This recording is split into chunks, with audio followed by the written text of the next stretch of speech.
So when the ruler is susceptible to committing a mistake or misdeeds, then these must be rectified, and who will rectify? So because they are the authorities, so he says that the legislator or those the whole body of citizens will bring the ruler to order. That is, the ruler may be kept in check by those who are the legislators or those who are the whole body of citizens. So legislature will have to uh, correct the government, functioning of the government, if it is functioning in an erroneous manner, and it has also got the right to change it completely. So it may also happen when the whole body of citizens may not be in a position to exercise its power, and in that situation the body will delegate its authority to some other person. Now here he can see that he has also tried to make a mechanism of delegation of authority, which is something which is very surprising, because at that point of time the delegation of authority was a novel idea. So whatever may be the situation, the legislator reserves the right to call for explanation from the authority to correct it.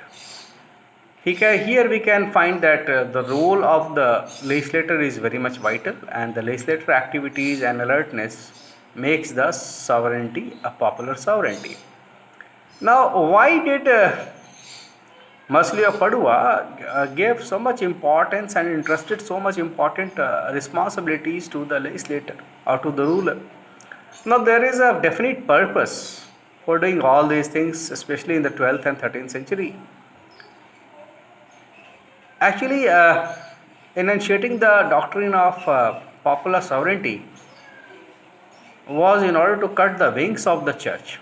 I have already mentioned in earlier that the church had become very powerful, and it has also one more purpose, because the church was powerful and it was involved in uh, wrongdoings, certain wrongdoings, that is encroachment of its jurisdiction into the secular authorities, amassing of wealth, creating property which was not justified for the priests or the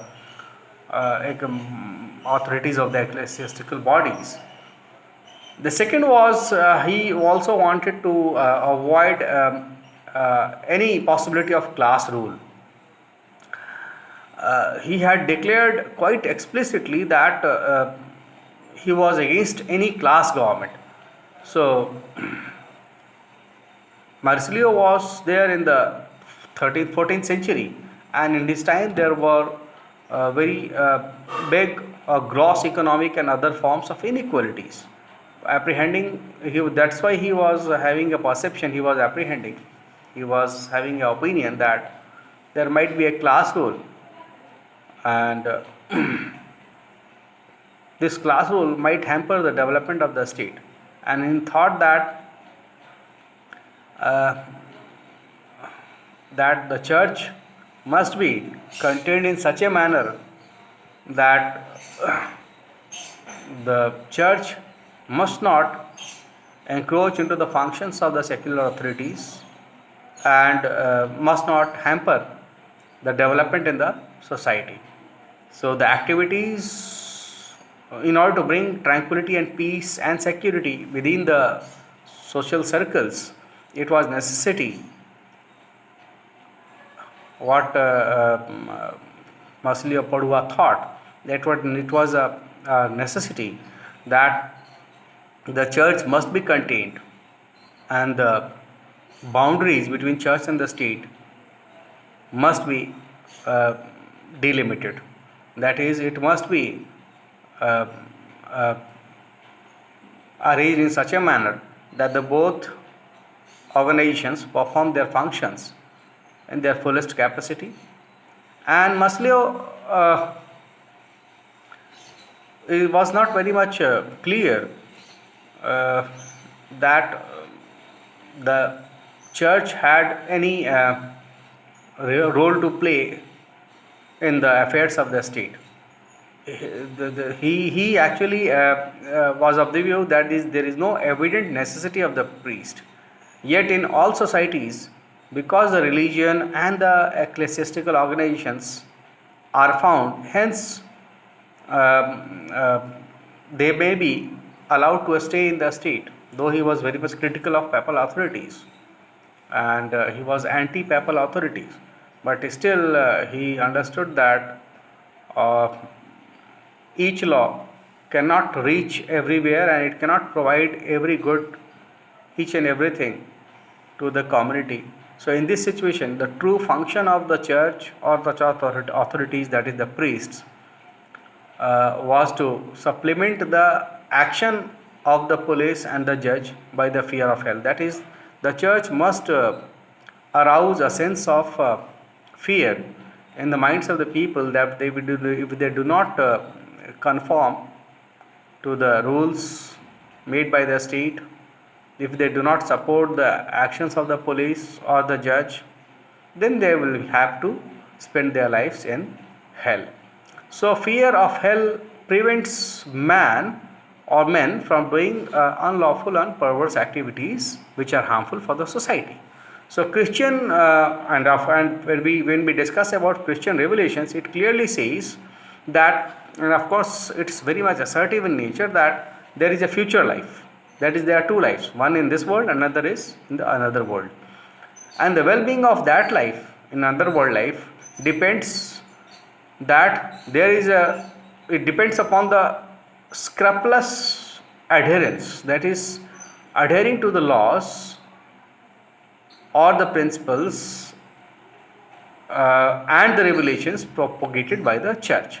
So those people who are the responsible persons in the church, especially the priests, are necessary parts of human salvation. So there is a necessity of the church to make the people understand that they must conform to the rules and regulations provided by the state and they must obey to it.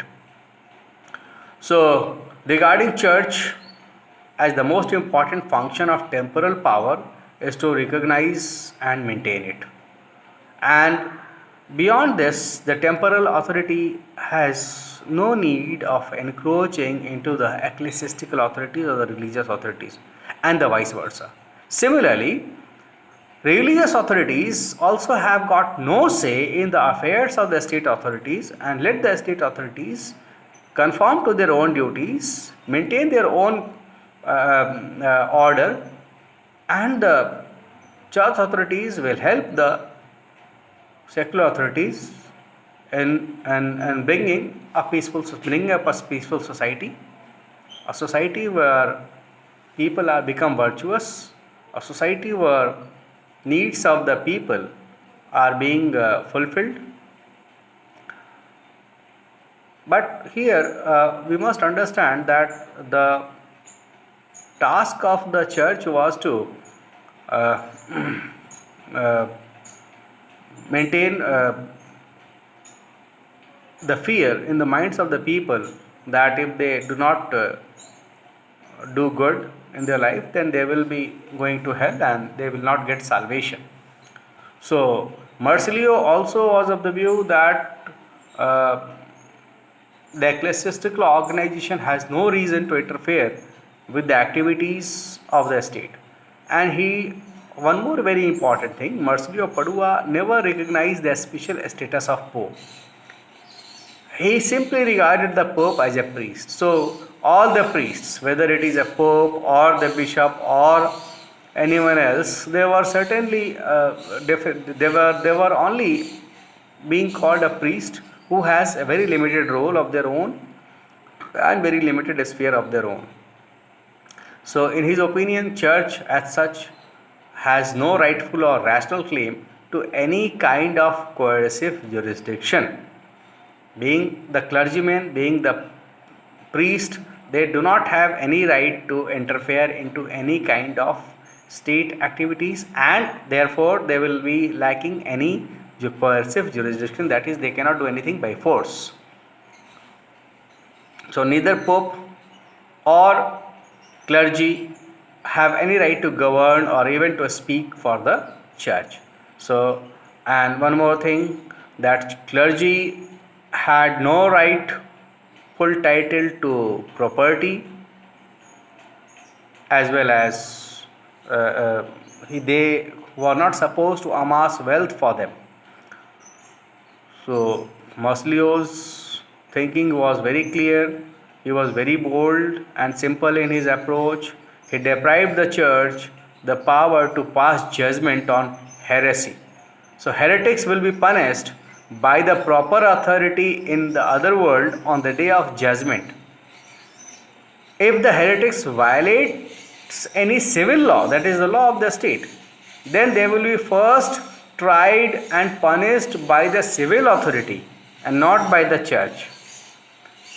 So according to the prevailing civil law, they will be first tried and tested by the civil authorities, they will be punished, and thereafter on the next stage their judgment will be conducted by God. So here we can see that Mercilli of Padua treats church as the part of the civil authority, and naturally it comes within the jurisdiction of the civil laws. It cannot claim any special treatment. Any violation of secular law by the priest is to be judged by the judicial department of the government. Now, what was the position during the times of St. Thomas Aquinas or during the times of medieval ages? That is, during the times of investiture controversy, it has completely been reversed, and the church is merely a department of the state. So Mercilli has reduced the church as a simple department of the secular government. So Mercilli painfully observed that instead of devoting to spiritual functions, the church was engaged in amassing property and wealth for the attainment of material and earthly comforts, and this was not Christianity, it was anti-Christianity. So the amount of church property is required to be decided by the necessities of the priests, and there is no need to accumulate property. So what was the rule of what was the functions of the church now? Functions of the church was that they will perform those activities which are necessary to make the human beings thinking good, and therefore they cannot also teach and discipline the public. This will be performed by the secular government. So Marsilio has recalled the scriptures, what is written in the Holy Scriptures. Christ himself was against any property and secular estate. So churchmen will also not be amassing wealth, or they will not be having any property.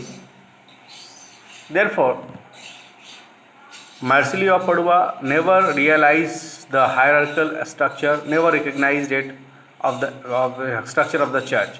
He observes that the Pope, bishops, and all other church personals or church authorities or church active men are of the same rank. So the spiritual quality is of or qualification of a Pope is not different from that of an ordinary churchman. So as to religious faith and doctrine, Marsilio says that the divine scriptures are to be followed sincerely. Nobody has given right to the Pope for interpreting it. People will judge scriptures according to their own belief, faith, and wisdom. So this is something which is very important to note, that the fight or the conflict or the controversy between the church and the state has been brought to an end by Marsilio of Padua in a very brutal manner. And when he sees that the people themselves will be deciding what is good or what is bad upon their belief, faith, and wisdom, they will also read the Holy Scriptures on their own. There is no need of priests or any authority. That is, he has completely cut off the wings of the church without any pity, and he also maintains that if there is any inconsistency in the scriptures, if there is any inconsistencies in the interpretation of scriptures, then a general council of believers is to be formed for this purpose, and the council will be authorized to settle all the disputes. Now here, churchmen are reduced to nothing. They cannot do anything. So the secular authorities have been brought on the top.